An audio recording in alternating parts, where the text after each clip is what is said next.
আসসালামু আলাইকুম বন্ধুরা, সবাই কেমন আছো? আজকে তোমাদের মাঝে নতুন আরেকটি রেসিপি নিয়ে হাজির হলাম। তো চলো মূল রেসিপিতে যাওয়া যাক। প্রথমে কতগুলা বুটের ডাল ভালো করে সেদ্ধ করে নেব। তারপর চুলায় একটা কড়াই বসিয়ে দিয়ে পরিমাণ মতো তেল দিয়ে দেব।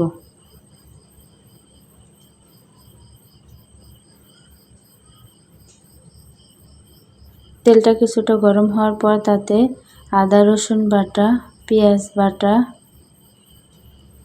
দিয়ে দেব এবং তার সাথে মরিচের গুঁড়া, হলুদের গুঁড়া, জিরা গুঁড়া, ধনিয়া গুঁড়া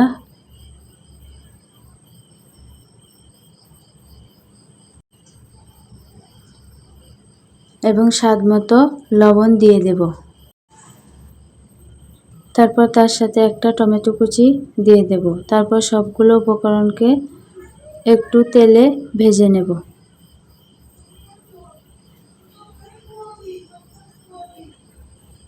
সবগুলো উপকরণ ভালো করে তেলে ভেজে নেওয়ার পর তাতে পরিমাণ মতো পানি দিয়ে মশলাটাকে ভালো করে কষিয়ে নেব।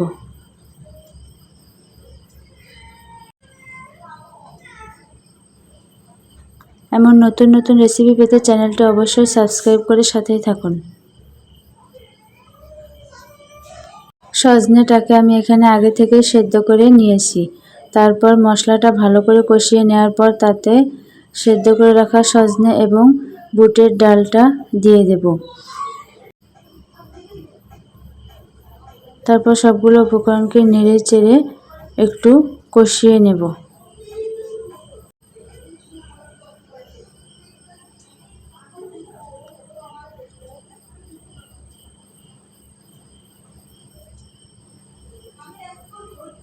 ডাল এবং সজনাটা ভালো করে কষিয়ে নেওয়ার পর তাতে ফুটন্ত গরম পানি ঝোল দিয়ে দেব।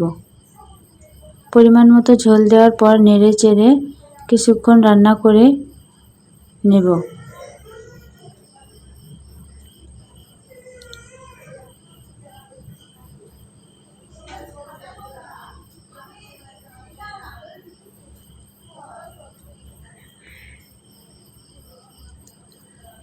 ঝোলটা অনেকটা শুকিয়ে আসার পর চুলা থেকে নামিয়ে নেব।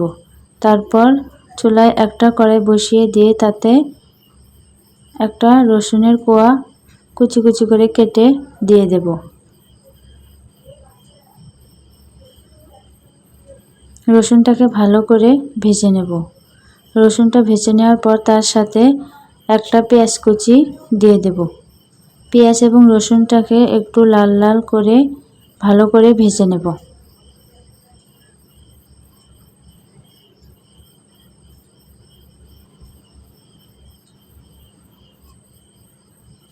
পেঁয়াজ রসুন ভালো করে ভেজে নেওয়ার পর তার সাথে কাঁচামরিচ কুচি, এলাচ, তেজপাতা এবং দারচিনি দিয়ে দেব। তারপর সবগুলো উপকরণকে আরও কিছুক্ষণ ভেজে নেব। পেঁয়াজ রসুন অনেকটা লাল করে ভেজে নেওয়ার পর তারপর তাতে আস্ত জিরা দিয়ে দেব। তারপর আরও কিছুক্ষণ ভেজে নেব।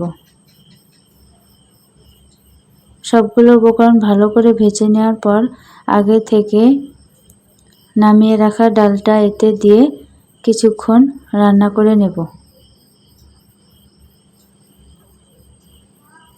কিছুক্ষণ রান্না করে নেওয়ার পর নামিয়ে নেব। আজকে এই পর্যন্তই। আগামীকাল নতুন আরেকটি ভিডিও দেখার আমন্ত্রণ রইল। সে পর্যন্ত ভালো থাকবেন, সুস্থ থাকবেন। ভিডিওটি দেখার জন্য ধন্যবাদ।